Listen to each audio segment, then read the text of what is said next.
बायस implementation बता दिया था आपको, मतलब करके दिखा दिया था ना कंफ्यूजन मैट्रिक्स का यूज।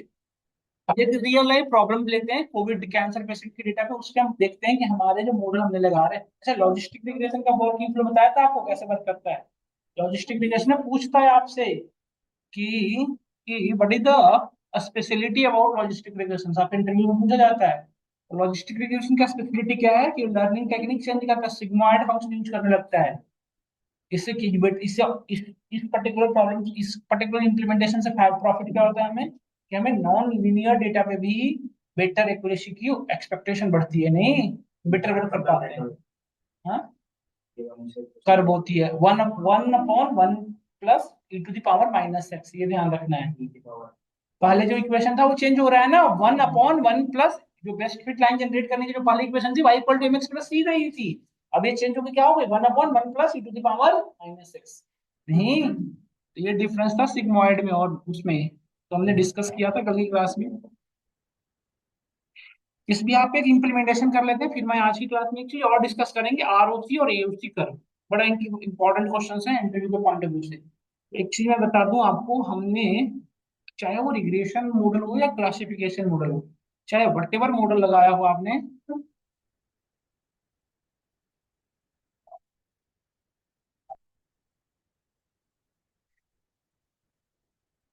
ठीक है।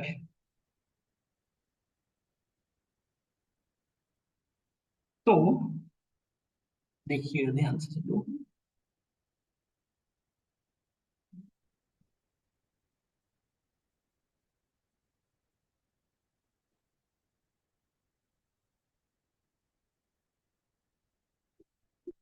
ये टोकनी में लग जाता है। एक बढ़िया सा डेटा पे आपको यूज करके दिखाता हूँ, क्योंकि एक्चुअली मशीन लर्निंग के मॉडल में डेटा आप कैसे पास करोगे और उसके लिए आप प्रेडिक्शन कैसे करोगे। ठीक है। टॉपिक और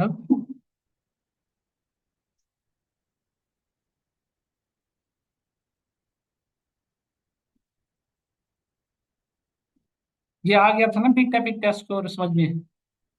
तो आज की टॉपिक जो आज मैं डिस्कस करूंगा आपके साथ, that one is called ROC AOC curve, important है। पहले मैंने सारे परफॉर्मेंस मैट्रिक्स डिस्कस कर देता हूँ, फिर मैं आगे बढ़ूंगा, है ना। आरओसी एओसी कर्व पढ़े हो आप लोग, आरओसी एओसी क्या होता है। ROC and AOC curve. AOC area under curve.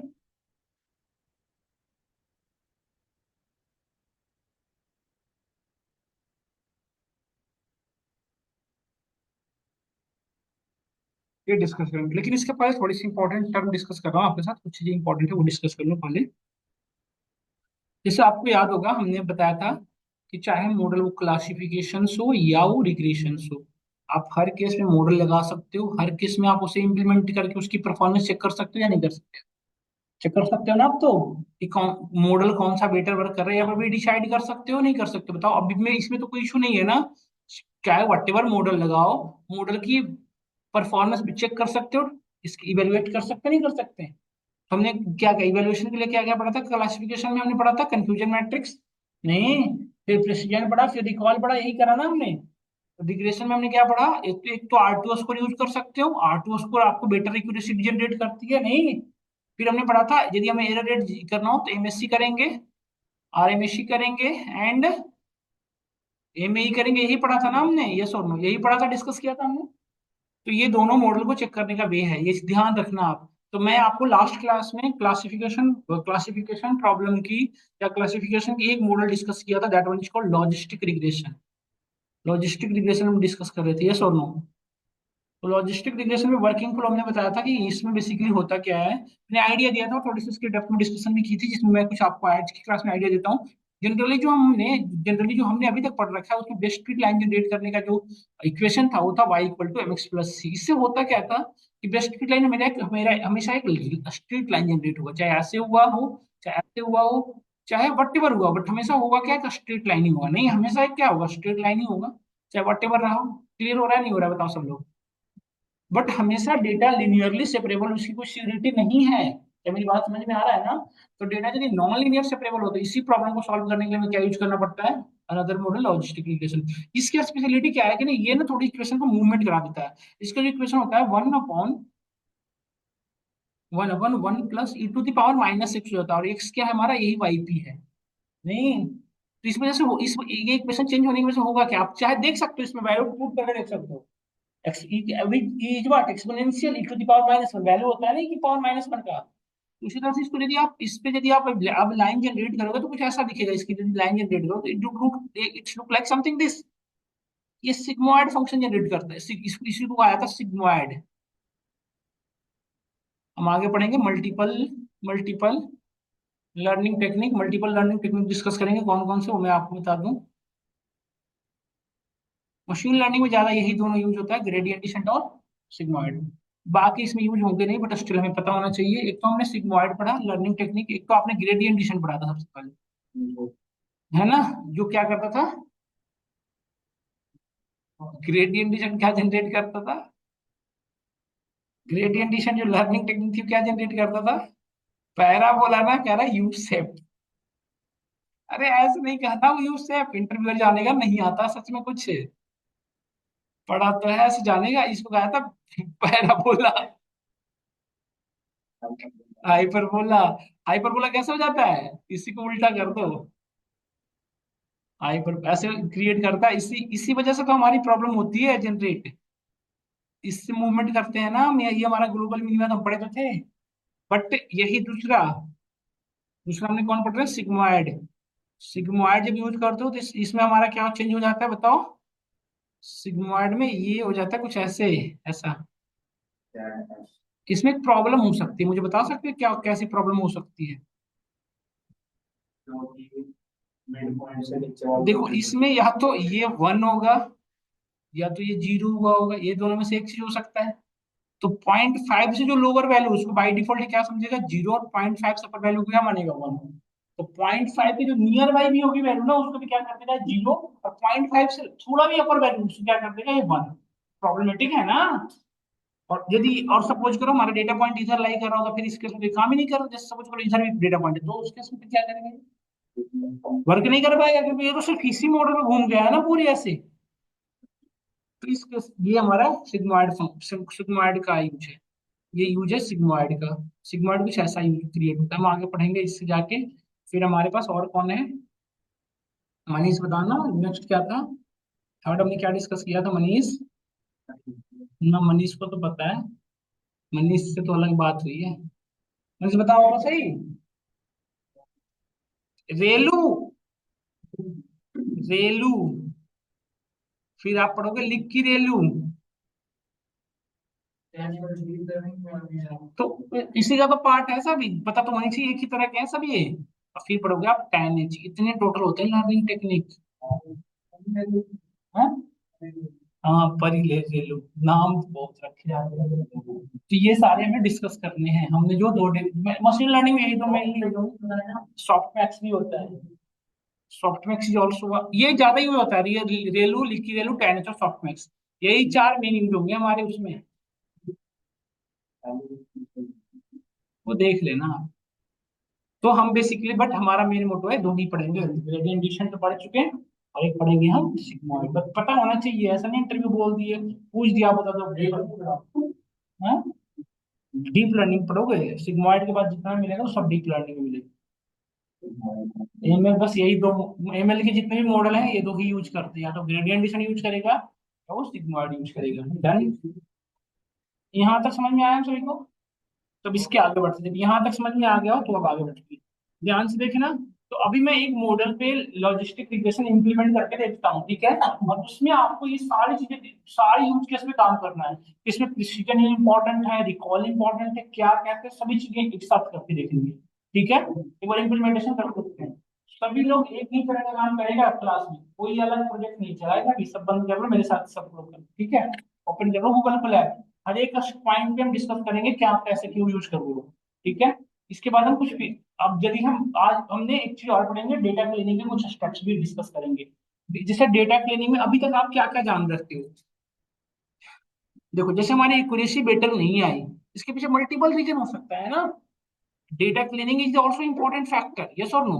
तो डेटा क्लीनिंग में अभी तक आप कितने क्या क्या फैक्टर, कौन कौन सी इंप्लीमेंटेशन जानते हो डेटा क्लीनिंग में, डेटा क्लीनिंग में क्या क्या जानते हो अभी तक आप, एक तो आपने नल वैल्यू हैंडलिंग पढ़ रखे हो।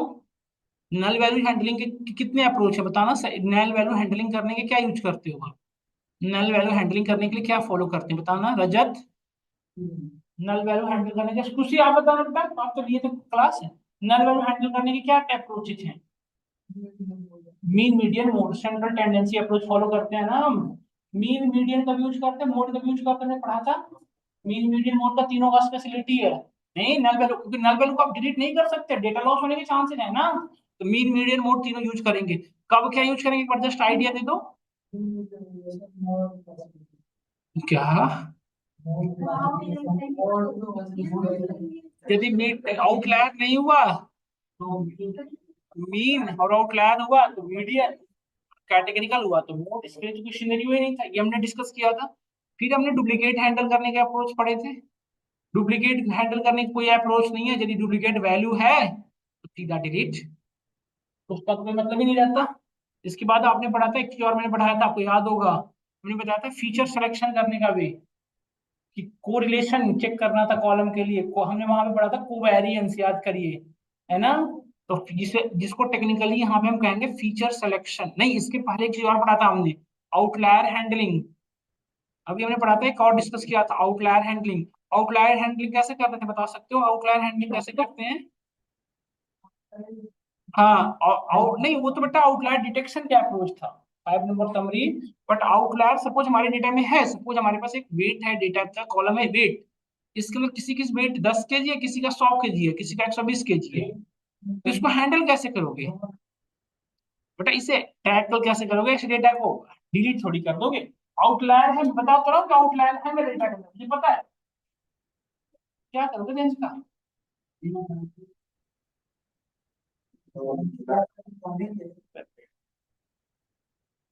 कह रहा हूँ आउटलायर है, बता तो रहा हूँ, फिर आउटलायर क्यों क्यों फॉर टाइम निकाल रहे हो? 5 नंबर समरी क्यों लिखते कैलकुलेट करना, बता तो रहा हूँ ऑलरेडी है, मुझे पता है आउटलायर है, बता तो रहा हूँ आपको आउटलायर है। Then suppose we have outlier, then how to handle that one, कैसे करोगे हैंडल? पता है डेटा का नाम आउटलायर है।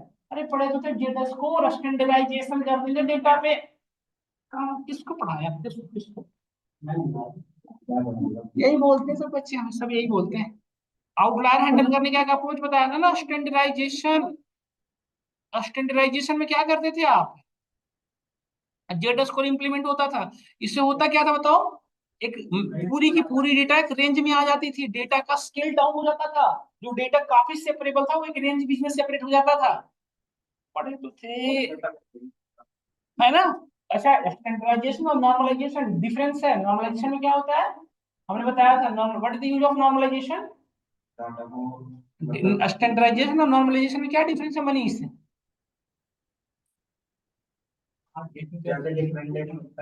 क्या क्या क्यों यूज करते हैं नॉर्मलाइजेशन, कुछ ही बताओ, स्टैंडर्डाइजेशन और नॉर्मलाइजेशन में क्या डिफरेंस है? ऑनलाइन स्टूडेंट जितने भी हैं, आप लोग बताएं what is the major difference between. Hrithik भी थे, हाँ ऋतिक बताइए। हमने स्टैट्स पढ़ाया था, ऋतिक पहले चला गया, नहीं है। बताइए सब लोग, मैं किसी और किसी को पढ़ाया मुझे याद नहीं है ना। अरे इसके लिए मैं क्यों जाना वो, नॉर्मलाइजेशन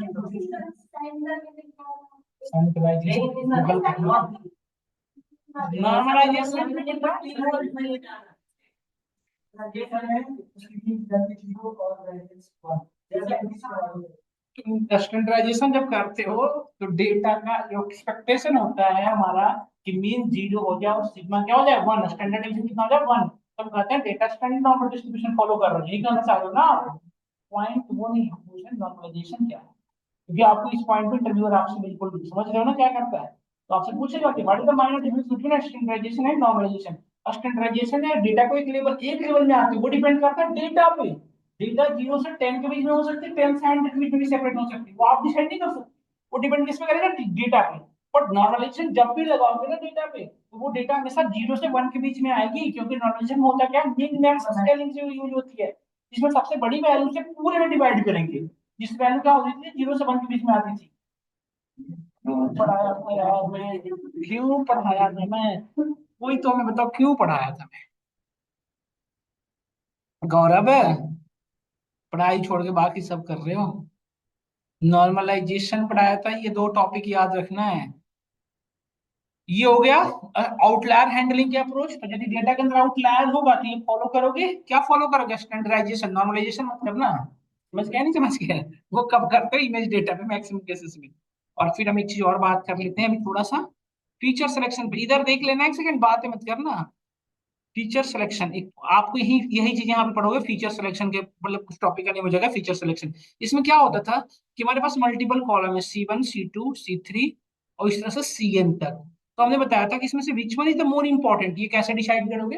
हमारे पास मल्टीपल कॉलम है, इन कॉलम में से which one is the best one, जिसकी जिसकी कोरिलेशन की वैल्यू हाई होगी, जिस कॉलम की कोरिलेशन की वैल्यू हाई रही होगी। High means what, how much, correlation की वैल्यू कितनी हो सकती है, एक रेंज होता होगा। कोरिलेशन किसी दो कॉलम के बीच की कोरिलेशन की वैल्यू किस बीच में लाई करती है? ये पढ़ाना है एमएल, इनको 10 मिनट लेट हो जाए ना बस, सबको देख लो, ये पढ़ेंगे एमएल आराम से। कोई तो बोलो हमें। Manish, very good. Variance threshold, वो कह रहा है वेरिएंस थ्रेशोल्ड, आप पूछ रहे कोरिलेशन की वैल्यू किस भी आप पे लाई कर रही है। कोरिलेशन दो कॉलम के बीच का जो कोरिलेशन, हमेशा दो कॉलम के बीच चेक करते हो, C1 C2 हमेशा, C2 C3 C1 C3। तो कोरिलेशन की वैल्यू हमेशा -1 और 1 के बीच आती है, दो कॉलम के बीच। तो मैंने बताया तो था कि जब दो कॉलम के बीच की वैल्यू -1 आ रही है तो उसे क्या कहते हो? Negatively correlation. यदि 1 आ रहा है तो क्या कहते थे? Positive correlation. नियर बाई 1 है तो, सॉरी, यदि एग्जैक्टली 1 है तो हाईली पॉजिटिवली कोरिलेशन, और -1 एग्जैक्टली है तो क्या कहते थे? Highly negatively correlation. Near by -1 तो क्या कहते थे? Negative correlation. नियर बाई 1 है तो क्या कहते थे? Positive correlation. जीरो के नियर बाई है तो क्या कहते थे? There is no correlation.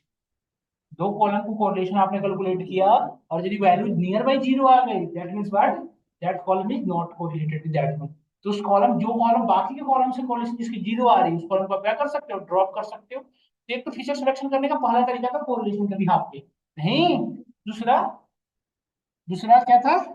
एक तो कोरिलेशन के बिहाफ पे फीचर सिलेक्शन करते हो। मैं वही पूछ रहा हूँ जो पढ़ाया हूँ मैंने, किसी और की बात नहीं कर रहा हूँ, मैंने जो कराया ना। Heat map no, heat map बता रही है, कोरिलेशन चेक ही करते हीट मैप से बेटा। अब क्या बोल रहे हो उल्टा पुल्टा?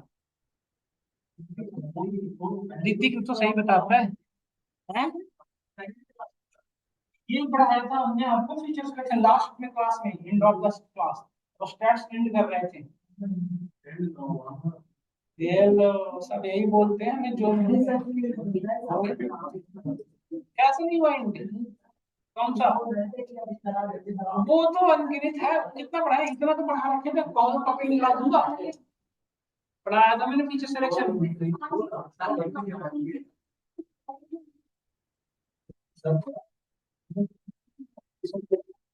कैसे कैसे नहीं पूछ रहा हूँ मैं।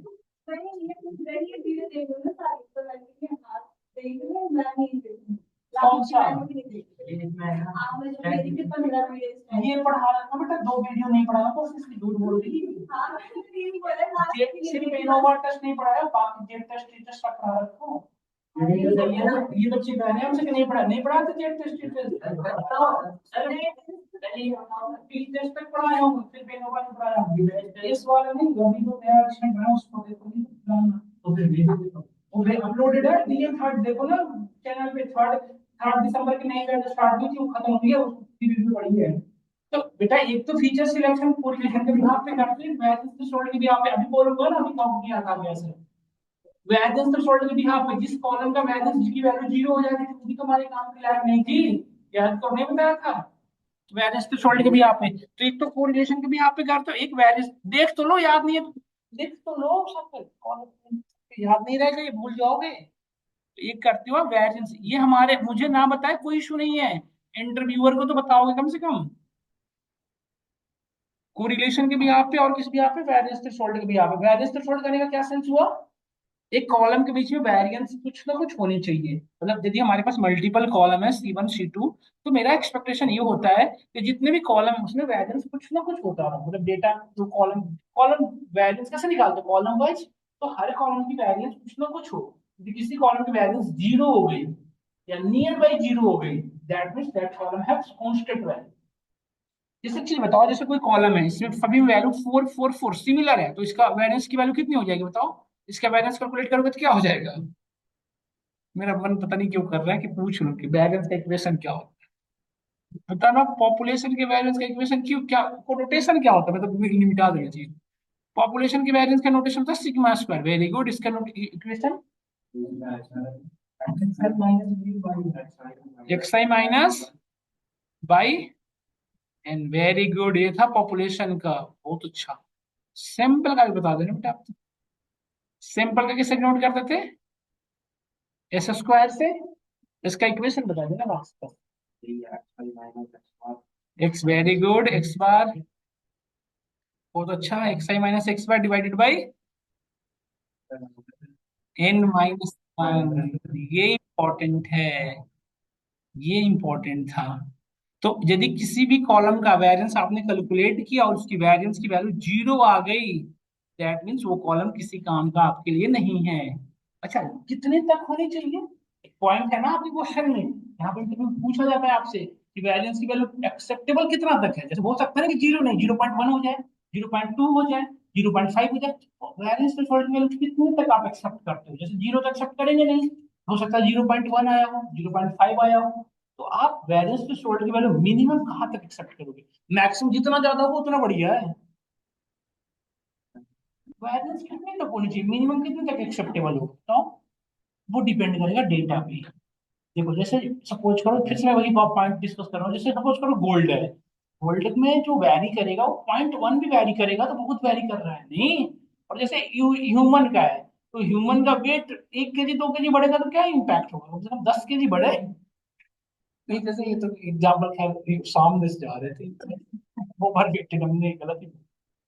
तो मैं ये कह रहा था कि वो डिपेंड करेगा डेटा के डोमेन पे। जैसे कुछ डेटा वैसी है जिसमें 0.1 का भी मतलब वैल्यूज बहुत इंपॉर्टेंट है। यदि वो 0.1 भी इम्पैक्ट चेंज हो रहा है एक दूसरे से तो बहुत अच्छा है। और वही कुछ डेटा ऐसे भी हो सकता है जिसमें 0.1 का नेग्लिजिबल हो जाए। इसे पूरे इंटायर कंट्री का जितने इन्वॉल्व है, सभी कंट्री का पॉपुलेशन 0.1 बढ़ेगा तो इम्पैक्ट होगा वहां से। कम से कम 1 करोड़ बढ़े दूसरी कंट्री से दूसरे कंट्री का, तब ना डिफरेंस दिखेगा कि हाँ भाई 1 करोड़ पार कर। ये सब नो, समझ में आ रहा है मेरी बात, मैंने क्या कहा? तो डिपेंड करेगा डेटा के डोमेन पर। अच्छा, वेरिएंस थ्रेशोल्ड की वैल्यू 0.5 पे भी हमें डिसाइड करना होता है, 0.1 भी करना होता है। तो डिपेंड करेगा डेटा पे पूरी की पूरी। ये क्वेश्चन है इंटरव्यू के, जो आपके सामने डिस्कस कर रहा हूँ। वैसे मेरी आज इंटरव्यू हुई थी, स्किप हो गया आप। क्या याद आया एक कॉल भी की थी, मैसेज भी की है। क्या क्या 2.5 एक्सपीरियंस बता रहा था मैं। ओ यार, तुम तो भेज भी कर रहा हो यार 2.5। ना ना ना, एक्सपीरियंस पूछ रही थी, रिलेवेंट डोमेन में कितने हैं वो बताया। क्लियर है यहाँ तक हमें? नहीं यार, वो तो मेरी मेल ही पड़ी है, अब क्या मेल ओपन कर रहा है इस बात। याद रहता तो क्लास कैंसिल कर, 2:30 थी ना।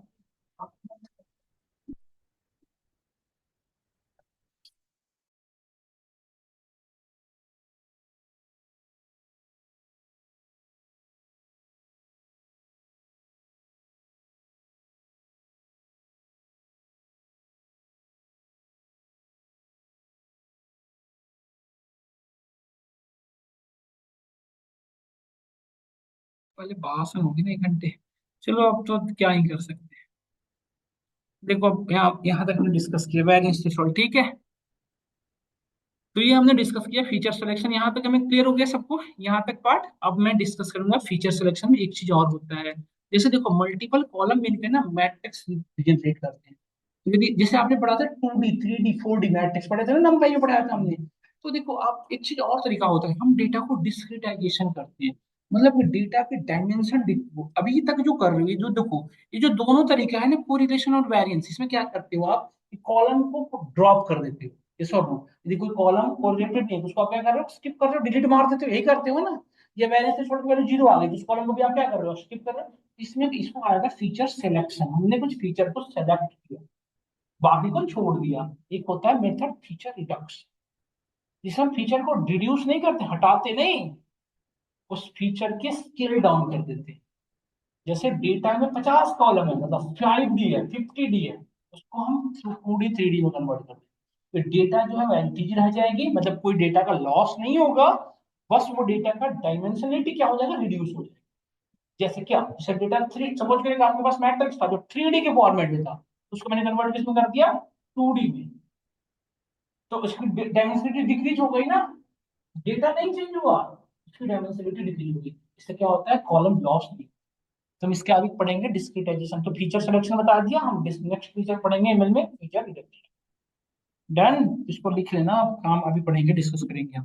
तो ये अभी जितना हमने पढ़ रखा है, ये जस्ट मैंने आइडिया दे दिया, इतना आपने डेटा क्लीनिंग का स्टेप पढ़ रखे हो, जो हमने पढ़ा रखा है आपको डेटा एनालिसिस की क्लास में। अब हम इस बिहाफ पे अब आगे में मॉडल लगाते हैं, उसकी एक्यूरेसी देखते हैं कि इतना डेटा क्लीनिंग करने के बाद हमारी एक्यूरेसी कितनी आ रही है, और कितने स्टेप्स हैं जो हमें नीड पड़ेगी डेटा क्लीनिंग करने की। ठीक है, तो हम स्टेप बाय स्टेप देखेंगे, क्योंकि मॉडल से पहले डेटा क्लीनिंग करनी पड़ेगी। और हर अच्छा बताओ, डेटा क्लीनिंग के कोई फिक्स स्टेप नहीं होते, वट हो सकते हैं। तो डिपेंड करेगा किस पे, डेटा पे। डेटा जितनी ज्यादा एनालिसिस होगी उतने लेवल पे डेटा क्लीनिंग करनी होगी। और वो, और जितनी, और वो डिपेंड करेगा मॉडल पे भी, कि हमारा मॉडल देखिए एक्यूरेसी बेटर नहीं आती, उससे क्लीनिंग करनी पड़ती है। अच्छा, हर बार मॉडल चेंज ही करना बेटर नहीं रहेगा। मैं डेटा क्लीन, कभी हर बार डेटा क्लीनिंग करना ही हमेशा सही नहीं है। कभी कभी मॉडल चेंज करके देखना होगा, हो सकता है हमने एक मॉडल लगा रखा है, उस पर एक्यूरेसी 0.20% आ रही है, और हमने डेटा क्लीनिंग के सारे स्टेप लगा दिए, 21% बढ़ी है। तो हम मतलब हमें क्या चेंज करने के लिए अब, हमें क्या चेंज करनी पड़ेगी अब, मॉडल चेंज करके देखनी चाहिए। यस और नो। इतनी जितनी आपको आती है डेटा क्लीनिंग, इस भी हाथ पे हम आपको मॉडल इंप्लीमेंटेशन करके दिखा रहे हैं। ठीक है, डन। यहाँ तक लिख लिया किसी को भी? आसान है, मैं हम भी समझा देंगे। लग रहा नहीं, लग रहा क्या आसान है? आ रहा है ना थोड़ा? देखो गूगल कोलैब ओपन कर लो, ओपन करो गूगल कोलैब, दोनों ओपन करो, कॉपी कलम बंद कर लो सब अब।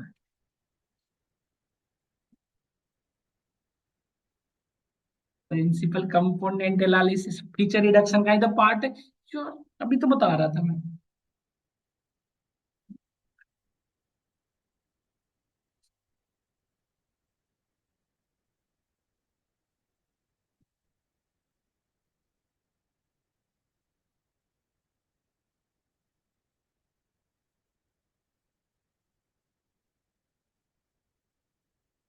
तो नहीं यार गौरव, बात वो नहीं है यार।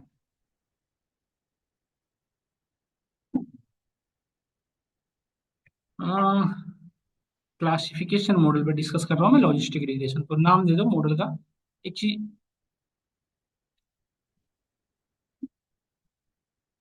इस बार जितने स्टेप पड़े हो ना सारे लगा लें डेटा पे, फिर डेटा पे मॉडल लगाएंगे, ठीक है? करो सब लोग ना मेरे साथ, के साथ तो करो।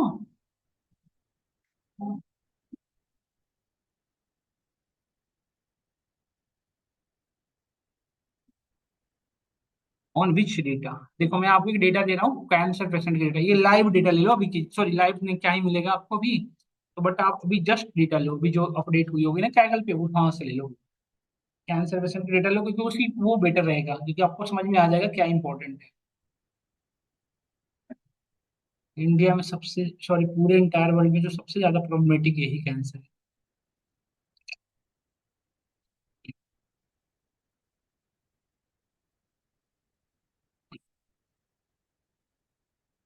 अच्छा डेटा देता हूँ, क्योंकि डेटा में पहले आपको डेटा के डोमेन समझना इंपॉर्टेंट है, किसी भी डेटा पे मॉडल लगाने से पहले उसके डोमेन समझना। कैंसर पेशेंट डेटा लिखा हुआ था उस पर, जो मैंने जिस पे मैंने वर्क किया था। अभी मैं दिखाता हूँ, मैंने ना अपनी अपनी लर्निंग के टाइम में मैंने भी कुछ मॉडल पे काम कर रहा था। कैगल ना कंपटीशन लॉन्च करते रहता है, तो उसमें मैं भी पार्टिसिपेट किया था। तो मुझे ना, बाकी जैसे टॉप 1 2 होते हैं उनको मिलते हैं पैसे, डॉलर, हमें मिले थे बुक। समझ जा सकते हो आप रैंक क्या रही होगी। 10 की थी यार, दिखा रहा था, बुक मिला था हमें। पूरी बंडल दिया। क्या कह रही है?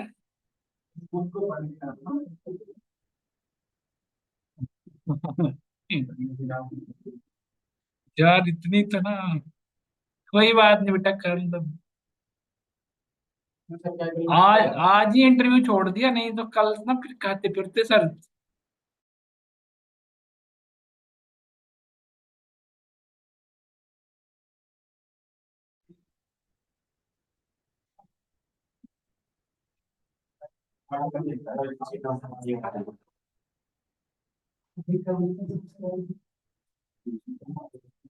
देखो डाउनलोड करो इस डेटा को सब लोग। अच्छा हम ही भेज दें डेटा, लो। लो मैं डेटा भेज रहा हूँ, इस पे काम करते हैं, बढ़िया सा है ना, फ्रेश।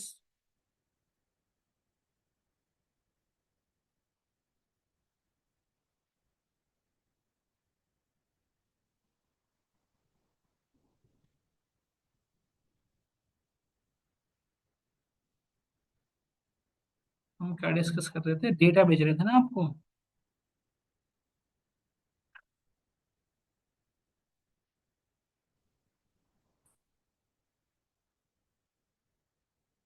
भेज दिया।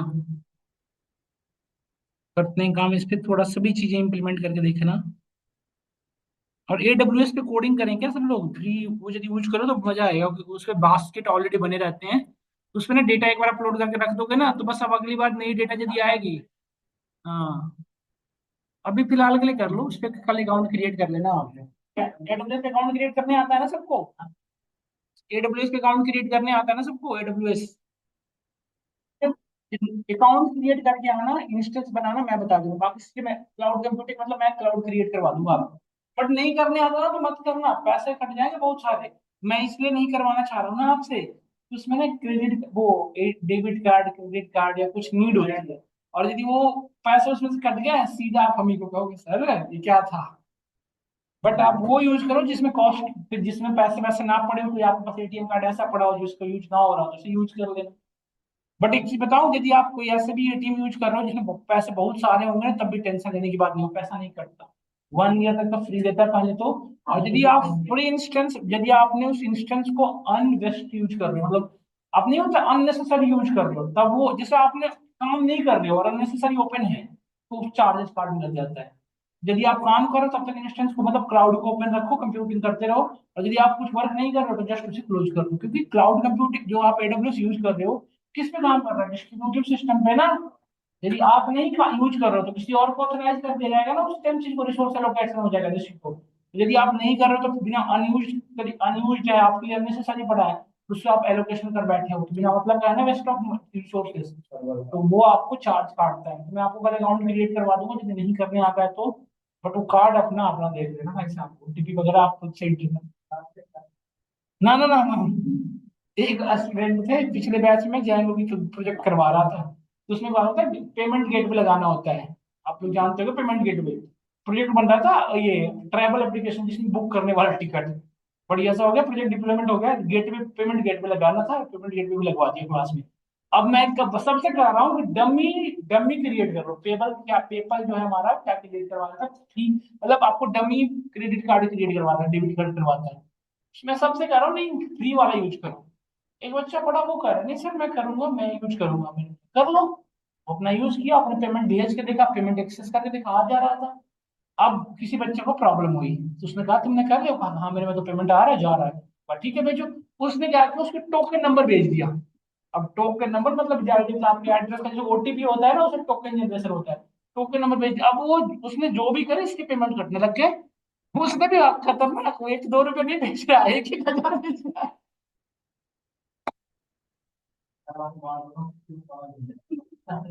आ गया सब।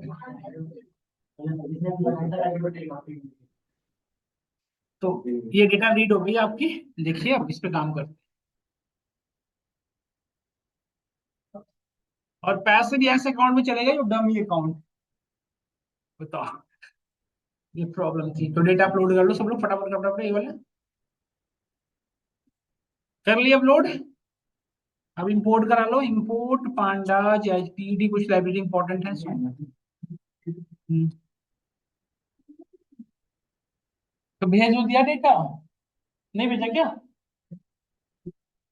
ऐड हो जाओ, पैसे लगाए हो यार तुम तो। ID भेजे।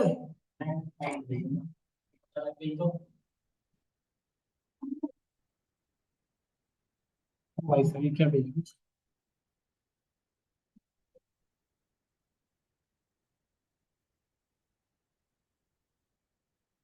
ये लो। तो हम यहाँ तक पहुंच चुके हैं, लाइब्रेरी इंपोर्ट करा लेते हैं। देखो आप, लाइब्रेरी हमारी इंपोर्ट हो गई। अभी डेटा रीड कर लो फटाफट, और डेटा क्लीनिंग के सारे स्टेप परफॉर्म करके आप देख लो, है ना। और मॉडल कल की क्लास में लगवा के दिखाऊंगा। अब डेटा क्लीनिंग के जितने स्टेप्स हैं लगा के देख लो एक बार। बट एक बार क्या करना, पहले विदाउट डेटा क्लीनिंग किए मॉडल लगा लेना, फिर डेटा क्लीनिंग करके मॉडल लगाना। देखो तो क्या डिफरेंस होता है। एक्यूरेसी हमारी इंक्रीज डिक्रीज होती है नहीं होती है ना। एक्सेल फाइल है, सो यूज करेंगे read excel, not read CSV, read excel data और df डॉट हेड है।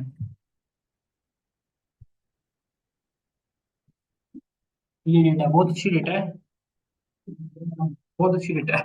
हेल्थ को यूज एयर पॉल्यूशन, बहुत अच्छी डेटा मिल गई वैसे। क्या कैसे क्या है, सब पूरी डेटा है देखो। प्रिडिक्शन क्या करना है वो मैं बताता हूँ आपको। प्रिडिक्शन ये करना है, स्टेटस नाम कहीं है, एज जेंडर, ये वो है जिनको कैंसर हो रखा है ना। लेबल लो मीडियम हाई, यही प्रिंट करवा, ये यही हमारा टारगेट है, सुना आपने। टारगेट हमारा लेबल है। इसमें मैं देख लेता हूँ कितनी यूनिक वैल्यूज है। ये टारगेट रखे आप एक बार करो तो काम, इस पे सब लोग करो, तो सब लोग करो इम्प्लीमेंटेशन इसको, क्या कैसे होता है। हाई मीडियम देखो ये, और बहुत अच्छी बात है। डेटा क्या है हमारा, बैलेंस है। प्रिडिक्शन लेवल को ही करना है। एक बार करो तो सब लोग, बहुत बड़ी डेटा नहीं, बहुत छोटी डेटा है, 1,000 रो है। ठीक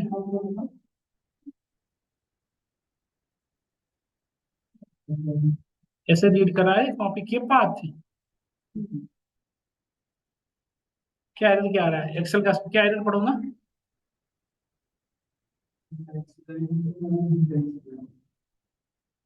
एक बार करके देखिए सब लोग, डेटा क्लीनिंग के सारे स्टेप्स परफॉर्म करके देखिए। और कल की क्लास में आपको मॉडल इम्प्लीमेंटेशन बता दूंगा। आप डेटा क्लीनिंग कर लो सब लोग, और जिसका बेटर रहेगा मैं यूज कर लूंगा। आप मुझे फाइल भेज देना, जिन्होंने जितने कर रखे होंगे डेटा क्लीनिंग, है ना। तो अब करो डेटा क्लीनिंग, बस तो आज यहीं तक था। बाकी आप डेटा क्लीनिंग करके आओ, कल की क्लास में अनदर मॉडल डिस्कस करेंगे।